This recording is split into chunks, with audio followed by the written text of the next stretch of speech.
یہ کہانی ہے ایک ایسی پراسرار جگہ کی جہاں رہنے والوں کا سامنا ایک پراسرار طاقت سے ہوا جس نے موت کے دروازے ان کے لیے کھول دیے۔ ایک ایسا سفر جو رونگٹے کھڑے کر دے۔ اس دنیا کے برعکس ایک الگ دنیا ہے۔ وہاں اچھے برے جنات ہیں، مگر جو برے ہوتے ہیں وہ انسان کو اپنی موجودگی سے خوفزدہ کرتے ہیں، ان کے جسم کو نقصان پہنچاتے ہیں، ساتھ ان کے بیچ رہتے ہیں۔ چلیں شروع کرتے ہیں سٹوری۔ یہ سن شائن سوسائٹی ہے جہاں کے مالک نے آج سے 15 سال پہلے یہ پروجیکٹ شروع کیا۔ ہزاروں لوگوں کے پلاٹ تھے، مگر قبضے کی وجہ سے کیس چلتا گیا۔ آج جب مالک کا انتقال ہو چکا ہے، ان کے بیٹے نے کیس جیت لیا اور یہاں تعمیرات کا سلسلہ جاری کر دیا۔ زیادہ تر کام پہلے سے ہوا تھا۔ ایک بڑی بلڈنگ تیار تھی جہاں کے فلیٹ لوگوں کو جلد کم قیمت میں فروخت کر دیے اور کام کروا کے نئی شکل دے دی۔ لاہور کے ایک سنسان علاقے میں یہ سوسائٹی پرانے جنگلات اور کھیتوں کو کاٹ کر تیار کی گئی تھی۔ یہاں پارک، اسکول، مسجد، پلے گراؤنڈ سب موجود تھا۔ ابھی یہاں کام جاری ہی تھا کہ موجود پلازا آباد ہونے لگا، جہاں تقریباً 20 منزل اور 3 عمارتیں اور تھیں، ایک جدید سسٹم کے ساتھ لفٹ، پارکنگ ایریا، جم سب سے آراستہ۔ یہاں سب سے پہلے چند ہاسٹل کے لڑکوں نے، جو کہ دوسرے شہروں سے پڑھنے کے ارادے سے آئے تھے، قیام کیا۔ وہ بیچ کے 3 فلیٹوں میں آئے تھے۔ ساتھ ایک ہاشمی صاحب کی فیملی یہاں شفٹ ہوئی تھی۔ اتنی خوبصورت جگہ، صاف انتظام اور پرسکون جگہ سب کو اپنی جانب کھینچتی تھی۔ جلد ہی وہ بلڈنگ چند لوگوں سے آباد ہو گئی، لیکن اس خوبصورت بلڈنگ کے ساتھ ایک گہرا راز دفن تھا جو کہ یہاں آنے والوں کو نہیں معلوم تھا۔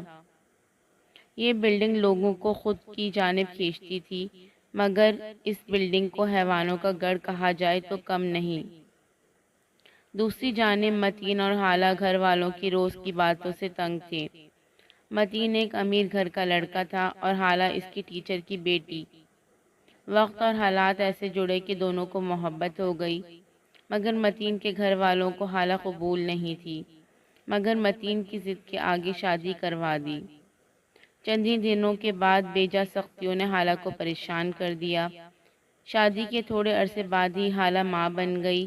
متین سب کچھ برداشت کرتا تھا، باپ کے بزنس میں بھی لگ گیا، مگر بچے کی بگڑتی حالت نے اس کو احساس دلا دیا کہ کیسے حالہ کو بچے سے اس کی اماں جان دور رکھتی ہیں۔ حالہ سے 10 نوکر ہونے کے باوجود بھی ملازموں والے کام کرواتی ہیں، پھر کام پر بھی متین کو تنخواہ ہی ملتی تھی۔ حالہ کی بگڑتی حالت اور بار بار گھر میں لڑائی بچے کو لے کر متین نے اپنے چاچو سے مشورہ کیا۔ انہوں نے متین کی مدد کی اور سن شائن سوسائٹی میں ایک نیا فلیٹ دلا دیا۔ ان کا ماننا تھا اماں جان اور بابا سائیں اولاد کی دوری برداشت نہیں کریں گے اور جلد اس بات کو سمجھ جائیں گے جب تک حالہ اور بچے کو لے کر رخصت ہو جائے۔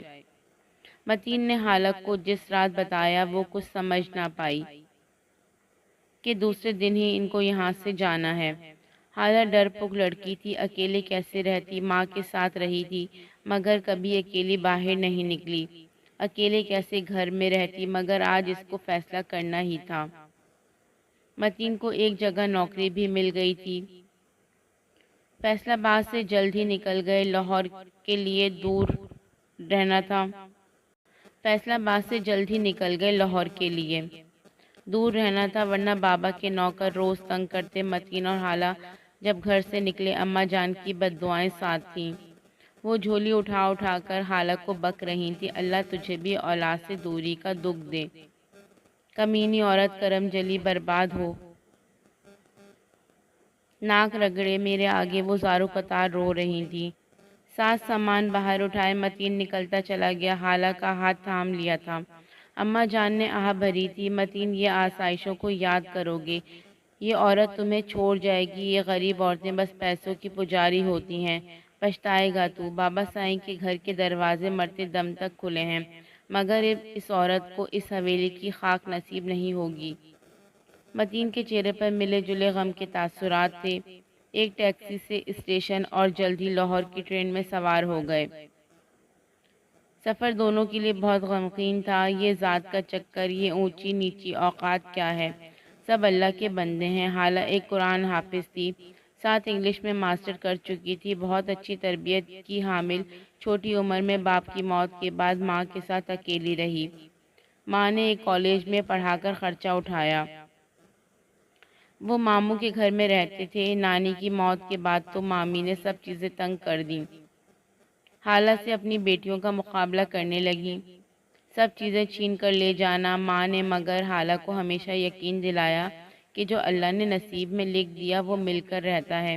بے شک ہمارا رب عادل ہے، عدل کرتا ہے۔ وہی ہوا جس کا ڈر تھا۔ ایک ادھیڑ عمر آدمی کا رشتہ حالہ کے لیے لے آئی تھی۔ دوسری جانب متین نے اپنی ٹیچر کو بتا دیا تھا کہ وہ ان کی بیٹی کو اپنی عزت بنانا چاہتا ہے، وہ سب کرنے کو تیار ہے۔ حالانکہ ماں نے صاف متین کو کہا تھا کہ کسی بڑے کو لائے۔ ایسے میں متین نے اپنے چچا کو منایا اور بابا سائیں کے ساتھ رشتہ لے آیا۔ مامی اور ماموں کے بڑھتے تماشوں کو مد نظر رکھتے ہوئے ماں نے ہاں کر دی۔ عام اور سادہ نکاح ہوا جس میں گھر کے چند لوگ تھے اور متین حالہ کو لے گیا، مگر ساتھ ہی بابا سائیں نے اس کی ماں کو یہ بات واضح کر دی کہ وہ لوگ اونچی ذات کے ہیں، نہ تو حالہ ان سے ملے گی اور نہ وہ کبھی ادھر آئیں گی، بہتر یہ ہے کہ یہ بات چھپی رہے۔ ماں کی آنکھیں نم تھیں، ساتھ دعائیں، حالہ کو دعائیں دی تھیں انہوں نے۔ عالیان کی پیدائش پر آئی تھی، وہ ملی بھی۔ عالیان کو دمے کی بیماری تھی، اس کے لنگس کمزور تھے۔ بہت عرصہ اسپتال میں رہا۔ حالہ کا رونا متین سے دیکھا نہیں گیا تو ماں کو بلا لیا۔ جب وہ بیٹی کی حالت دیکھ کر شکوے کی نظر سے متین کو دیکھتی رہیں، عرصہ ساتھ رہیں۔ جب حالہ ڈسچارج ہوئی تو چلی گئی تھی۔ اکثر اب متین کے موبائل سے ان سے بات کرتی تھی۔ انہوں نے ہمیشہ حالہ کو سکون دیا۔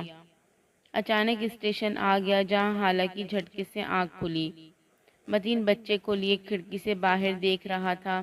حالہ کی آنکھ نم تھی۔ ماں کی بات سچ تھی، قسمت میں جو ہو وہ مل کر رہتا ہے۔ 1 سال تک اس نے جو ظلم سہا آج اس سے آزاد ہے۔ بے شک رب بڑا مہربان ہے۔ لاہور ایک بڑا شہر ہے۔ حالہ اور متین جلدی سوسائٹی پہنچ گئے۔ کیسی خاموشی تھی، ہر طرف درخت تھے، سناٹا تھا، بہت کم لوگ نظر آئے۔ شام ہو چکی تھی جب ایک آدمی ان کو لے کر فلیٹ پہنچا۔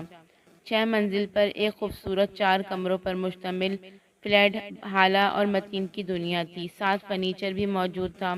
بہت خوبصورت گھر تھا، کھانا باہر سے لے آئے تھے۔ سامان کھولتے کھولتے رات ہو گئی۔ متین کو حالہ نے سونے بھیج دیا، کل سے اسے جوائن کرنی تھی جاب، اور حالہ کام سے لگ گئی۔ حالہ کچن سیٹ کر رہی تھی جب اس کی نظر نیچے نالی کی طرف پڑی، ادھر کسی چیز کا خون تھا۔ حالہ نے جب کیبنٹ کھولا وہاں ایک بلی مری پڑی تھی۔ حالہ زور سے چیخی تھی جس پر متین بھاگ کر آیا تھا۔ کیا ہوا حالہ؟ حالہ آنکھیں بند کر کے کھڑی تھی۔ جب متین نے پیچھے دیکھا، یا اللہ رحم، کیسے مر گئی؟ ہو سکتا ہے ہمارا سامان جب آ رہا ہو یہ یہاں پھنس گئی ہو، کسی چیز سے زخمی ہو۔ متین نے گارڈ کو کال ملاتے ہوئے بولا تھا کہ جب حالہ رو رہی تھی، متین وہ خون سے بھری ہے، وہ مری ہوئی ہے۔ اچانک بیل بجی تھی۔ حالہ پریشان مت ہو، اندر جاؤ، گارڈ کو بلایا ہے، وہ پھینکوا دے گا اور ساتھ ہی صاف بھی کر دے گا، باقی کام کل کر لینا، رات کے 3 بج گئے ہیں۔ حالہ نظر جھکائے کمرے میں آ گئی، عالیان کو گود میں لیے بیٹھ گئی اور تلاوت کرنے لگی، ساتھ ہی اسے نیند آ گئی۔ جب اس کی آنکھ کھلی تو متین جا چکا تھا، ساتھ ایک نوٹ تھا کہ وہ باہر ہی ناشتہ کر لے گا، اپنے لیے کچھ کر لے، ساتھ اس فلیٹ میں کسی کے گھر ملازم نہیں، وہ جلد انتظام کر دے گا۔ حالہ نے وقت دیکھا، 10 بج رہے تھے، بھاگ کے اٹھی، نماز پڑھی، عالیان کو دودھ دیا اور کچن کو دیکھنے لگی۔ سب سامان سیٹ تھا۔ حالہ نے ناشتہ بنایا اور ٹی وی لانچ میں ہی بیٹھ گئی، پرانی بات یاد کرنے لگی، کیا آنے والا وقت آسان ہوگا؟ وہ گہری سوچ میں تھی۔ پھر اچانک ایک خیال آیا، کیوں نہ گھر کو پاک کرے۔ اس نے جلد ہی ٹی وی پر سورہ بقرہ کی تلاوت لگا دی، ساتھ کھانا بنانے لگی۔ آلیان بھی اٹھا تھا، وہ پیٹ کے بل گھسیٹتا تھا۔ حالہ اس پر نظر رکھے تھی۔ حالہ نے کھڑکی سے باہر جھانکا جہاں پارک میں ایک 12-13 سال کی لڑکی بیٹھی تھی، اسکول کا بیگ پہنے۔ وہ دور سے صاف نظر آ رہی تھی اور کوئی ارد گرد نہیں۔ اچانک آلیان نے زور زور سے رونا شروع کر دیا۔ جب حالہ نے اسے گود میں بھر لیا، بجلی جا چکی تھی، ٹی وی بھی بند ہو گیا تھا۔ آلیان شاید اکیلا ڈر گیا تھا، اس کا سانس بھی تیز چل رہا تھا۔ حالہ نے اس کا نیبولائزر ڈھونڈ کر نکالا، جب جا کر اس کی سانس بحال ہوئی۔ چولہا بند کیا، آلیان کو لیے بیٹھ گئی تھی۔ لائٹ بھی لیٹ آئی۔ شام کا وقت تھا جب متین کھانا لے کر آ گیا۔ حالہ اداس نظروں سے اسے دیکھ رہی تھی۔ متین مجھے معاف کر دیں، میں کھانا بنا رہی تھی۔ چکن کی یخنی تیار تھی، مگر آلیان اتنا کہ حالہ نے نظر جھکا کر سامان ہاتھ سے لیا، جبکہ متین مسکرایا تھا۔ میری پیاری گڑیا، میرے دل کا سکون، آج تو باہر کا کھانا بننا تھا، میں جانتا تھا، اور ایک چیز اور لایا ہوں تمہارے لیے، پہلے آنکھیں بند کرو۔ حالہ حیران متین کو دیکھتی دروازہ بند کرے پیچھے آئی۔ وہ صوفے پر بیٹھا تھا۔ خیریت؟ نئی نوکری کے پہلے ہی دن تحفہ؟ متین آپ بھی نہ؟ حالہ پاس بیٹھی تھی۔ اب ان باتوں کو چھوڑو اور آنکھیں بند کرو جلدی۔ حالہ نے حکم پر عمل کیا۔ ہاتھ میں باکس آتے ہی جلد کھولا۔ متین یہ تو موبائل ہے، یہ تو بہت مہنگا معلوم ہوتا ہے۔ متین مسکرایا تھا۔ حالہ ہم ساتھ ہیں تو پیسوں کی کیا پرواہ، میرے بچے کو کوئی پریشانی ہو یا میری بیوی کو، ایسے میں کیسے رہوں گا؟ رابطے بہت ضروری ہیں۔ تم ایک پڑھی لکھی لڑکی ہو، تم اس دنیا کو جانتی ہو، اب تمہیں بھی بااختیار بننا پڑے گا۔ متین کے چہرے پر امید تھی، اس نے حالہ اور آلیان کی خاطر سب چھوڑا تھا۔ حالہ نے مسکرا کر سر ہلایا تھا۔